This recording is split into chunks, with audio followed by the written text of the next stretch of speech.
तो नमस्कार दोस्तों, आज हमारे साथ है सौरदीप डे।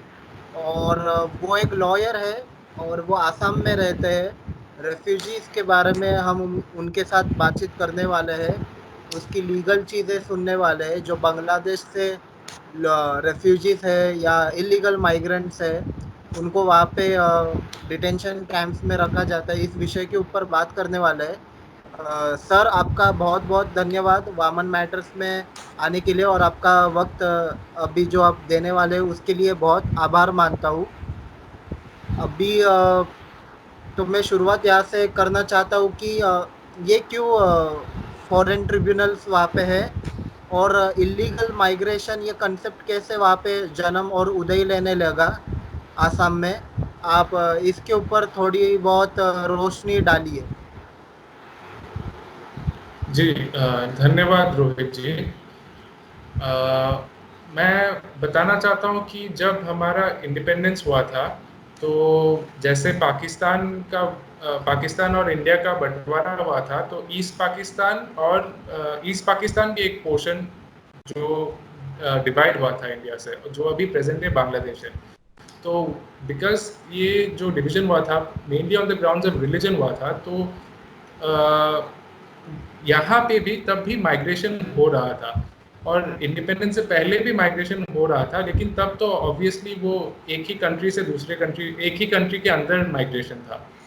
पर ये माइग्रेशन स्टॉप नहीं हुआ जब ये डिवीजन हुआ हमारे कंट्री का। लेकिन कोई प्रॉपर डेटा नहीं था कि कितने लोग आए या नहीं आए, इसके ऊपर कोई प्रॉपर डॉक्यूमेंटेशन नहीं था।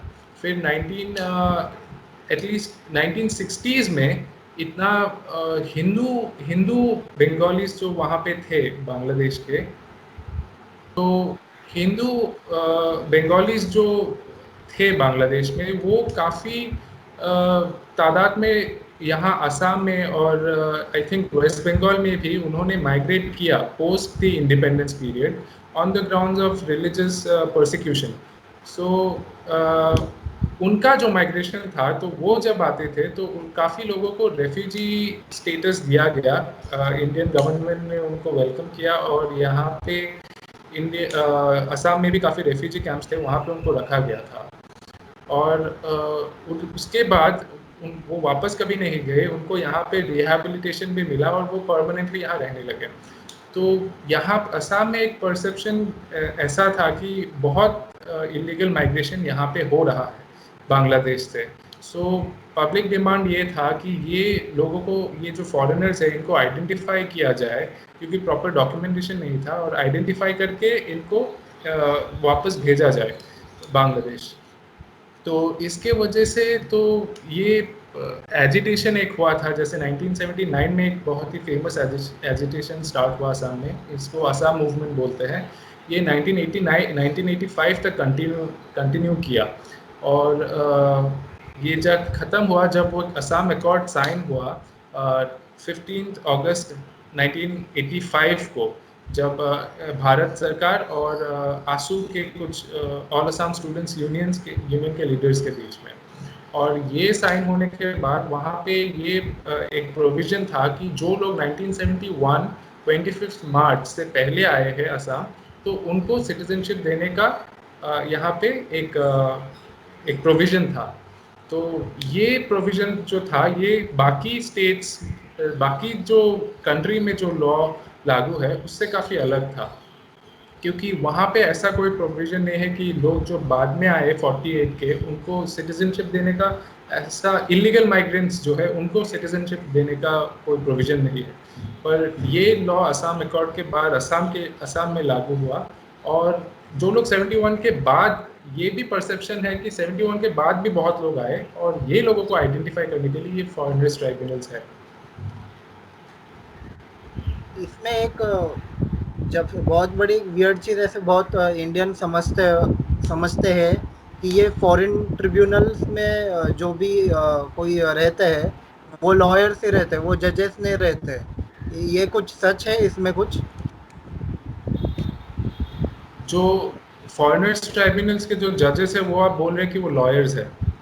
हाँ, ऐसा सुना है मैंने बहुत बार कि वो एक लॉयर को उठाते जो एक्सपीरियंस है, वो जज बनता है वहाँ पे। तो ये क्या इसमें कुछ सच्चाई है? इसमें सच्चाई है इन द सेंस कि जो पहले जो फॉरेनर्स ट्राइब्यूनल्स ये फंक्शन करता है under the foreigners tribunals order 1964। तो वो लॉ में लिखा हुआ है कि ये जो ट्राइब्यूनल के जज होंगे उनको मेंबर्स बोला जाता है। ये जुडिशियल एक्सपीरियंस होना चाहिए इनके पास।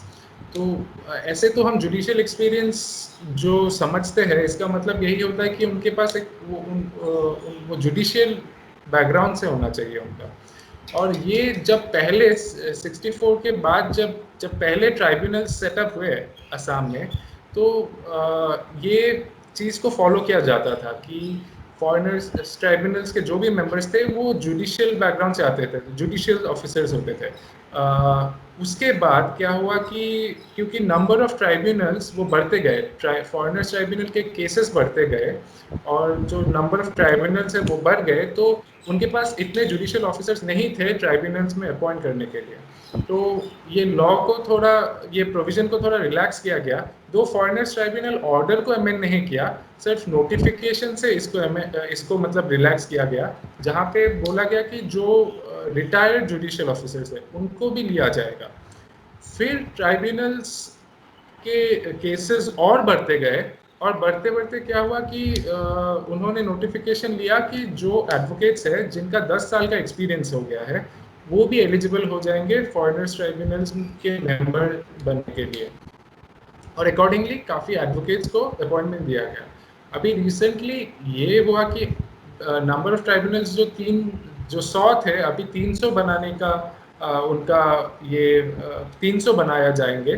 तो इसके लिए ये जो क्राइटेरिया है वो 10 साल से 7 साल तक कम कर दिया गया। तो एडवोकेट्स जिनके पास 7 साल का एक्सपीरियंस है उनको भी अपॉइंटमेंट दिया जाएगा as members of the tribunals. तो ये बात है। डिटेंशन कैंप के बारे में जो भी इंडियन सुनते हैं तो वो जो चित्रीकरण सुनते हैं वो इंस्पायर रहता है हिटलर के डिटेंशन कैंप के सेंटर के आसपास।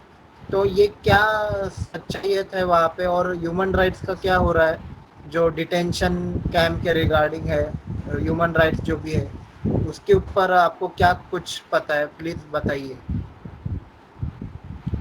हाँ जी, मैं इतना स्ट्रॉन्ग एनालॉजी मैं नहीं दूंगा कि हिटलर के डिटेंशन कैंप से इसको कंपेयर किया जाए। पर असम में 6 डिटेंशन कैंप्स है, जो कंट्री में 10 है और 10 में से 6 हमारे असम में है।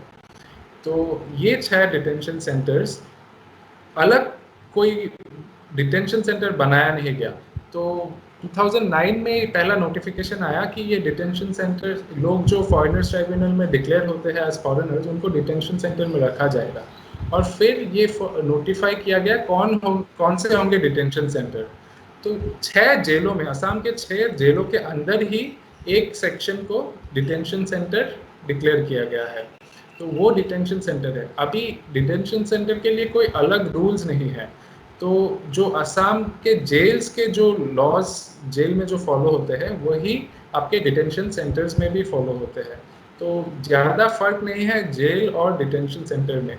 और हालांकि आपका ये जो डिटेंशन और इम्प्रिजनमेंट जो होता है एक क्रिमिनल का, वो काफ़ी अलग है दोनों कॉन्सेप्ट। एक तो क्रिमिनल लॉ में आ जाता है और ये एकदम सिविल एक एक्सरसाइज है डिटेन करना किसी को। और अभी हाल ही में एनआरसी होने के बाद, क्योंकि काफ़ी केसेस आएंगे फॉरेनर्स ट्राइब्यूनल्स में और काफ़ी फॉरेनर्स जो फाइनली जाके आइडेंटिटी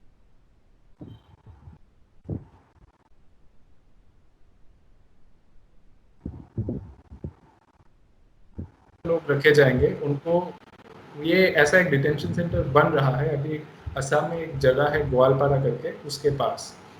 तो अभी यही सिचुएशन है डिटेंशन सेंटर्स का। जिन लोगों को वहाँ पे रखा जा रहा है डिटेंशन सेंटर में, उनका आगे क्या भविष्य है? क्या वो छूट पाएंगे या वो बांग्लादेश में भेज दिया जाएगा उनको, या फिर से भारत में रख देंगे थोड़े बहुत नॉमिनल राइट्स के लिए, बस जीने के लिए? ऐसा कुछ दिखता है आपको? हाँ, मैं थोड़ा बताना चाहता हूँ कि जो डिटेंशन सेंटर्स है यहाँ पे एज पर लॉ मतलब जो फॉरेनर ट्राइब्यूनल में डिक्लेयर हो जाता है फॉरेनर, उनको रखा जाता है। अब ये लोग मतलब काफ़ी लोग ये मतलब ज़्यादातर लोग यही बोलते हैं कि हम इंडियंस हैं, हम फॉरेनर्स नहीं हैं। और ये कहते हैं कि ये क्लेम करते हैं कि ये 71 से पहले आए थे। ये ट्राइब्यूनल्स में डॉक्यूमेंट्स भी प्रेजेंट किया जाता है इनके बिहाफ में कि ये हमारे ग्रैंडफादर है या हमारे फादर है जिसका ये वोटर लिस्ट में नाम है 71 के पहले का। पर फॉर सम रीज़न और द अदर ये ट्राइब्यूनल्स को सेटिस्फाई नहीं कर पाते हैं कि ये एक्चुअली इंडियन सिटीजन्स है। तो इसी ग्राउंड पे उनको फॉरेनर्स डिक्लेयर किया जाता है। और ऐसे भी बहुत सारे केसेस हैं जहां ये लोग अपीयर नहीं करते हैं ट्राइब्यूनल्स के आगे, तो एक्स पार्टे प्रोसीडिंग्स बोलते हैं। तो ये क्योंकि ये आते नहीं है प्रूफ करने के लिए अपना सिटीजनशिप, तो एक्स पार्टे इनको डिक्लेयर कर दिया जाता है, इनको मतलब इनको सुना नहीं जाता है और उनको फॉरेनर्स डिक्लेयर कर दिए जाते हैं। तो ये एक ये तो एक यूनिलैटरली इंडिया ने बोला है कि ये फॉरेनर्स है।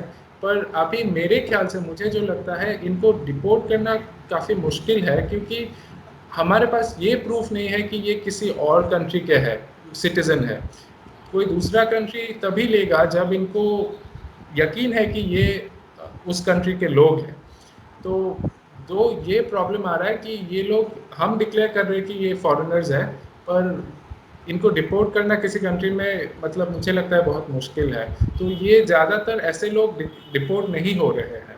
तो ये इनका फेट ऐसा है कि ये इलीगली डिटेन होने का, इनका इनडेफिनिटली डिटेन होने का चांसेस है।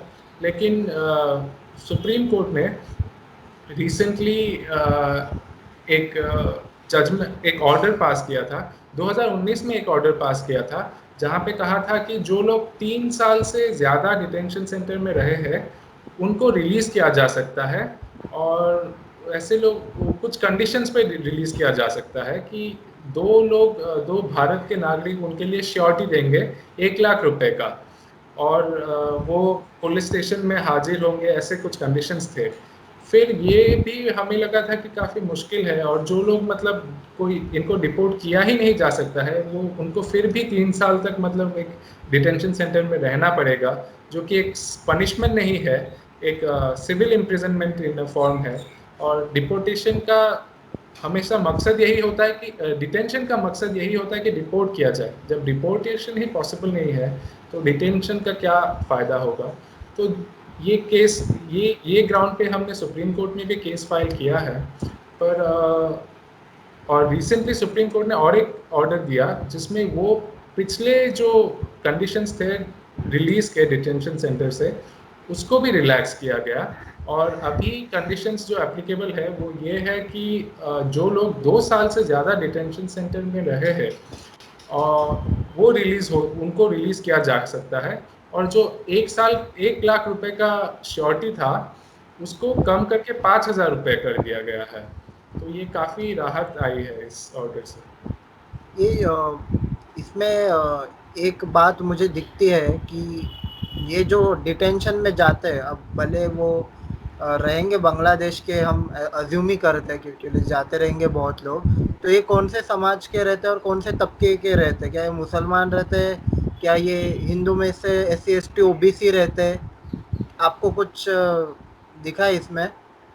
जी, ये मोस्टली हिंदू बंगालीज होते हैं और मुस्लिम्स होते हैं जो जिनको मतलब उनका शायद ईस्ट बंगाल में उनके कभी एंसेस्टर्स थे, जो आई थिंक अगर वो मतलब पहले वो डिवीज़न के पहले वहाँ पे शायद उनके कोई एंसेस्टर्स रहते होंगे। और यूजुअली यही मुस्लिम्स और हिंदू बंगालीज होते हैं। सबसे भयानक से भी भयानक केसेस कौन से आपने देखे आपके सामने? और अगर कोई गया डिटेंशन कैंप में ट्रिब्यूनल के ज़रिए से, ट्रिब्यूनल ने दे दिया ऑर्डर कि जाओ डिटेंशन कैंप में, तो सुप्रीम कोर्ट, हाई कोर्ट में कोई जा सकता है? हाँ, जी, फॉरेनर्स ट्राइब्यूनल का ये फॉरेनर्स ट्राइब्यूनल के डिसीजन के अगेंस्ट में कोई अपील का सिस्टम नहीं है। अपील होने से मतलब आप नए डॉक्यूमेंट्स ला सकते हैं या कुछ ऐसा हो सकता है, अपील का जो प्रोविजंस होता है यूजुअली, पर वैसा कुछ नहीं है। और आपको हाई कोर्ट जाना पड़ता है, लेकिन हाई कोर्ट का जो जुरिस्डिक्शन है वो एपिलेट नहीं है, वो एक सुपरवाइजरी जुरिस्डिक्शन है। उसको हम जैसे सर्टियोररी जुरिस्डिक्शन कह सकते हैं। तो ये बहुत ही मतलब आम लिमिटेड भाषा है। में क्या? अच्छा, हाँ, आम भाषा मतलब में कम है। हाँ, अपील से बहुत लिमिटेड है ये स्कोप। और फिर और हाई कोर्ट ने भी अगर आपको रिलीफ नहीं दिया, फिर आप सुप्रीम कोर्ट जा सकते हैं। मतलब और हाई कोर्ट का कम पावर्स है फॉरेन ट्रिब्यूनल के ऊपर, उनका कुछ डिसीजन रिवर्स करने के लिए, ऐसा मतलब है क्या? इन अ वे कह सकते हैं, मतलब हाई कोर्ट का पावर्स कम तो मैं नहीं करूँगा, लेकिन हाई कोर्ट जो टेक्निकली जैसे एक केस को देखेगी अपील में, बहुत वाइड होता है वो स्कोप नहीं है, वो बहुत ही अच्छा। लिमिटेड स्कोप है अभी। अच्छा, तो अगर बहुत ही गलत डिसीजन दिया है टेक्निकली या लीगली ट्राइब्यूनल ने, तभी उसको हाई कोर्ट इंटरफेयर करेगी। तो ये जो भी रहते हैं वहाँ पे, जो लोग रहते हैं ट्रिब्यूनल के सामने खड़े, तो उनको जो लीगल हेल्प चाहिए रहती है, कितनी संस्थाएं वहाँ पे काम कर रही है? और उनको कुछ आदेश है क्या वहाँ की सरकार? क्या सरकार कुछ संस्थाएं भेज रही है क्या, जो भी फॉरेन ट्रिब्यूनल्स के सामने रहते हैं उन लोगों को हेल्प करने के लिए, प्रूव करने के लिए कि भाई वो इंडियन ही है, बांग्लादेशी नहीं है? इसके ऊपर क्या आपका कहना जी, है? जब जब मैं पहले ऐसे केसेस में इन्वॉल्व हुआ था, तब तो तब ऐसे बहुत ही कम लोग थे जो ऐसे फ्री लीगल एड प्रोवाइड करते थे, या मतलब कोई संस्था था जो ऐसे फ्री केसेस करते थे। तो तब मुझे इसीलिए मैं ह्यूमन राइट्स लॉ नेटवर्क में काम करने का इतना अच्छा लगा, क्योंकि यहाँ हम केसेस जो कर रहे थे वो फ्री में कर रहे थे और काफ़ी लोगों को हम मदद कर सक रहे थे। लेकिन हमारा भी काम जो था एक ही डिस्ट्रिक्ट तक लिमिटेड था, जो कि मतलब कामरूप मेट्रो डिस्ट्रिक्ट है, और एक दो केसेस, कुछ केसेस हम दूसरे डिस्ट्रिक्ट्स में भी करते थे, लेकिन जाना थोड़ा मुश्किल होता है। तो दूसरे डिस्ट्रिक्ट्स में ज़्यादातर लोगों को ऐसा बेनिफिट नहीं मिल रहा था। और एक तो जो हमने देखा कि मैक्सिमम लोग ये मतलब फाइनेंशियल कंडीशंस इनका काफ़ी वीक होता है। तो हमने ऐसे भी लोगों के केसेस किए हैं जिन्होंने मतलब अपना घर भी बेचा है, ज़मीन भी बेचा है केस करने के लिए। ये जो अब समझो कि अब बन गए डिटेंशन कैंप, सबको अंदर डाल रहे इलीगल माइग्रेंट समझ के, तो इसके वजह से सच्ची में तरक्की हुई है और आसाम के लोगों को उनकी आसामी सरकार मिल गई है चुनाव के द्वारा प्रॉपरली, ये सब डिटेंशन कैंप्स आ गए बांग्लादेशियों को अंदर डालने के लिए। तो कुछ दिख रहे इसके चिन्ह जो सवाल पूछे मैंने अभी ये? इसका नहीं कह सकते, पर आई थिंक जो डिमांड्स भी थे काफ़ी हद तक, अगर मतलब अगर लीगली और प्रॉपरली फॉलो किया जाता, तो आई थिंक लेजिटिमेट भी थे। क्योंकि मतलब इन अ वे हम, अगर अगर कोई एक्चुअली इलीगल है, तो उनको आइडेंटिफाई करना ठीक है, चलिए, लेकिन जो जेन्युइन सिटीजन्स है उनको मतलब फॉरेनर बता देना, वो आई थिंक गलत है। और काफ़ी हैरेसमेंट जो हुआ लोगों को इस प्रोसीजर में, बहुत हैरेसमेंट हुआ है लोगों को, क्योंकि आपको ट्राइब्यूनल में जाके मतलब ये प्रूफ करना कि आप इंडियन है, इसके लिए आपको काफ़ी मुश्किलों से गुजरना पड़ता है, क्योंकि आपको बहुत डॉक्यूमेंट्स निकालने पड़ते हैं, बहुत पुराने डॉक्यूमेंट्स निकालने पड़ते हैं, वोटर्स लिस्ट चाहिए होता है। वोटर्स लिस्ट मतलब यूजुअली ये सरकार के पास होता है, तो ये वोटर्स लिस्ट निकालना, सारे एक ही नहीं, सारे अभी तक के सारे वोटर्स लिस्ट निकालना, सारे फैमिली मेम्बर्स के नाम उसमें होने चाहिए। तो ये जो जिनको मतलब अभी मुझे ही पूछेंगे तो मुझे भी इतना नहीं पता होगा कहाँ मिलेगा, क्या मिलेगा, या मुझे पता हो भी तो मतलब जो ये फाइनेंशियली वीकर सेक्शंस है इनके लिए बहुत मुश्किल था, क्योंकि इनको पढ़ाई लिखाई भी नहीं आता था।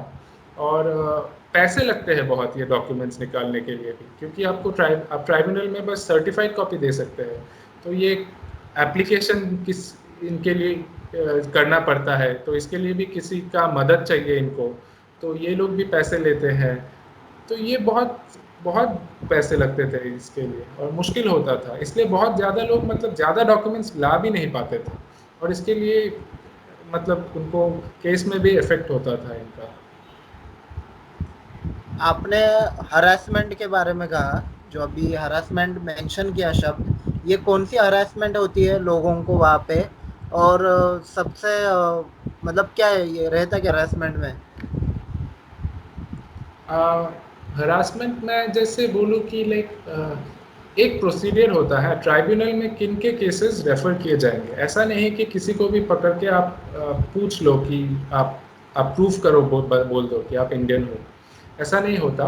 एक बॉर्डर ब्रांच है पुलिस का, उनका यही मेन ड्यूटी है कि फॉरेनर्स आइडेंटिफाई करना, और ये ब्रांच मतलब सिर्फ असम में है, किसी और स्टेट में नहीं है जितना तक मुझे पता है। और इनका ड्यूटी था कि ऐसे कोई सस्पेक्टेड अगर फॉरेनर्स हो तो इंक्वायरी करके आप उनके केसेस ट्राइब्यूनल्स में भेज दिएगा। तो हमने काफ़ी केसेस में हम देखे हैं, और मतलब हम जब हमारे क्लाइंट से पूछते हैं तो वो बताते हैं कि हमारा कोई इंक्वायरी नहीं हुआ था, उनको बस एक नोटिस आता है ट्राइब्यूनल से, या कोई इंक्वायरी भी अगर हुआ था उनको ये बोला नहीं गया था कि आपका सिटीजनशिप प्रूफ करो आप कि आप इंडियन है या नहीं। अगर वो ऐसा होता तो वो शायद तभी डॉक्यूमेंट्स दिखा देते, और ट्राइब्यूनल में केस आता ही नहीं। पर ज़्यादातर हमारे जो क्लाइंट्स हैं वो बोलते हैं कि ये इंक्वायरी होता ही नहीं, उनको ट्राइब्यूनल में फिर उनका केसेस रेफर किया जाता है। फिर ट्राइब्यूनल में केस आ गया तो आप मतलब ऑब्वियसली किसी लॉयर को अप्रोच करेंगे। अभी लॉयर्स ऑब्वियसली अपने पेट के लिए दे उनका अर्निंग्स है, उनका लाइवलीहुड है, ये they will need some money to fight the case.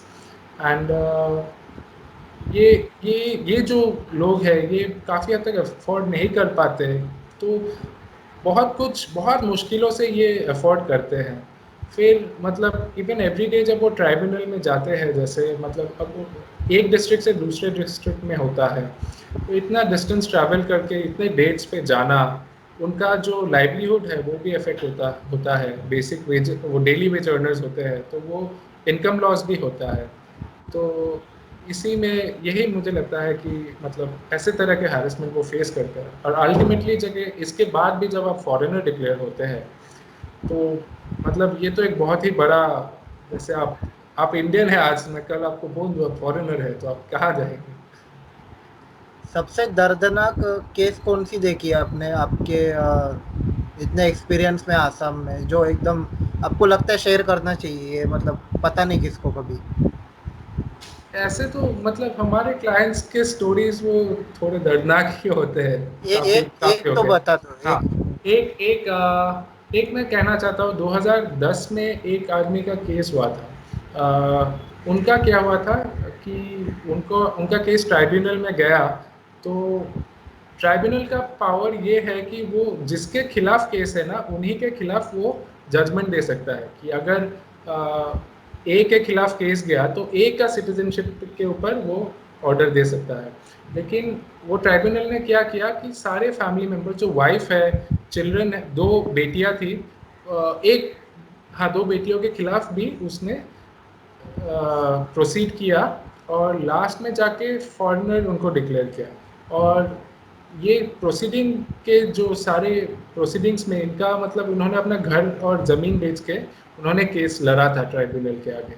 और फिर फॉरेनर डिक्लेयर होने के बाद सभी को, हस्बैंड, वाइफ और दो बेटियों को, दो बेटी जो माइनर्स थी तब, एक 10 साल की थी और एक 2 या 3 साल की थी, तो उनको डिटेंशन सेंटर भेज दिया गया।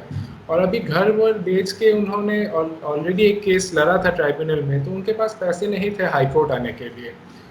2018 में इनका सम उनको हमारे ऑर्गेनाइजेशन के बारे में पता पड़ा through some other person, and उनके जो वाइफ, जो लेडी थे, उनके हस्बैंड, ब्रदर आए हमारे पास, एंड हमने उनका केस कंटेस्ट किया था ट्राइब्यूनल, हाई कोर्ट में। और हाई कोर्ट ने थैंकफुली ये भी होल्ड किया, जो ये वाइफ थे और दो बच्चे थे, इनके खिलाफ अथॉरिटी नहीं था कोई डिसीजन देने का ट्राइब्यूनल का। ट्राइब्यूनल के पास, क्योंकि उनके अगेंस्ट केस रेफर ही नहीं हुआ था। और तो उनका इमीडिएट रिलीज़ के लिए ऑर्डर किया, तो 2019 में वो रिलीज़ हुए, ऐसे ही बिना किसी कारण से 9 साल जेल में रहने के बाद, डिटेंशन सेंटर में रहने के बाद। और हस्बैंड का भी जो केस है वो ट्राइब्यूनल में वापस भेजा कि ये पॉइंट पे तुम वापस देखो कि ये एक्चुअली फॉरेनर है या नहीं, और उनको भी रिलीज़ किया गया, वो भी 9 साल बाद।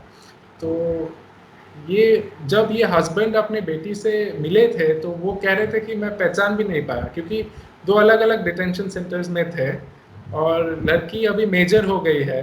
जब गई थी उसका पूरा एजुकेशन, वो स्कूल में थी, पूरा एजुकेशन बर्बाद हो गया है। तो ऐसे केसेस है। ये हम आई थिंक बहुत ही अच्छा केस था हमारे लिए, ये और सब बहुत ही आपने देख ये सभी आप आपने कुछ चीज़ें देखी है दर्दनाक, तो ये आपको एज़ ए इंसान मतलब सौरदीप को एज़ ए इंसान कैसे बदल रही है ये चीज़ें? आपको कैसे अफ़ेक्ट किया?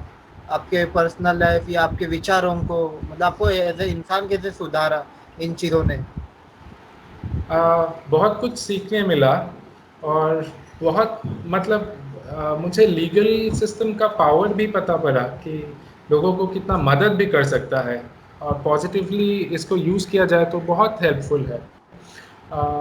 और मैं ऐसे कभी सोचा नहीं था कि लॉयर बनूंगा, ये थोड़ा आई थिंक बाय चांस ही था।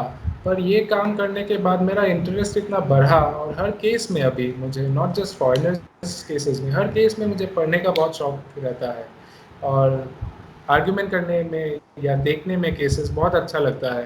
तो ये बहुत ही इंस्पायरिंग था मेरे लिए। और ऐसे आप जब लोगों के मदद कर सकते हो, किसी दो वो फाइनेंशियली पुअर हो या नहीं, पर वो जब कोर्ट से कोई अच्छा ऑर्डर आते हैं तो वो बहुत खुश होते हैं। और यही सब मतलब बहुत ही मोटिवेटिंग है, और पढ़ने के लिए इतना है, जानने के लिए इतना है, तो ये सब जान के पढ़ के बहुत अच्छा लगता है। और मेरा तो अभी यही इच्छा है कि हमेशा यही परस्यू करूँ। तो जो वहाँ से बाहर आते हैं समझो कि उनको मतलब बोले फॉरेन ट्रिब्यूनल या हाई कोर्ट की ये इंडियन है, इनको छोड़ दो अभी बाहर, तो उन लोग ने ज़मीन भेज दी, बहुत कुछ भेज दिया, तो उनके रिहैबिलिटेशन के लिए उनको फाइनेंशियल असिस्टेंस के लिए वहाँ पे सरकार कुछ मदद करती है, ब्यूरोक्रेसी या कोई फिलैंथ्रोपी है कुछ वहाँ पे, एनजीओ ऐसा कुछ? नहीं, ऐसा कोई स्कीम या कुछ पॉलिसी नहीं है। जैसे मैंने जो ये 9 साल जो जेल में रहे, इनके बारे में मैं आपको एग्जांपल देता हूँ कि जो वुमेन जो थी और 2 बच्चे थे, इनका मतलब डिटेंशन और इनका डिक्लेरेशन एज फॉरेनर्स इलीगल था और विदाउट अथॉरिटी था। तो हमने इनके लिए अभी एक केस फाइल किया है हाई कोर्ट में, रिहैबिलिटेशन और कॉम्पेंसेशन मांग के मेनली। तो ऐसा कोई स्कीम नहीं है, तो कि ऐसे जो लोग बाहर आएंगे तो आपको फिर से कोर्ट में शायद जाके मतलब दरवाज़ा खटखटाना पड़ेगा, लेकिन गारंटी नहीं है, और कुछ है नहीं ऐसा स्कीम कि मिलेगा ही। तो ये आखिरी सवाल है आपको, आपको कुछ मुझे सवाल है क्या? नहीं, आपको इतना, आपने इसके बारे में थोड़ा स्टडी भी किया, आपने जानने की कोशिश की, मैं बहुत ही थैंकफुल हूँ आपको, क्योंकि ये इशू हम, ऐसा भी कभी लगता था कि हम कर रहे हैं कि लोग जानते नहीं है इसके बारे में, और इसके बारे में आप बोलते नहीं है तो इशू नहीं बनता है ये। लेकिन आई थिंक हमें ये हम हमारा हमको कोशिश करना चाहिए कि जो जेन्युइन सिटीजन्स हो वो किसी भी चांस में, किसी भी तरह से वो फॉरेनर डिक्लेयर ना हो।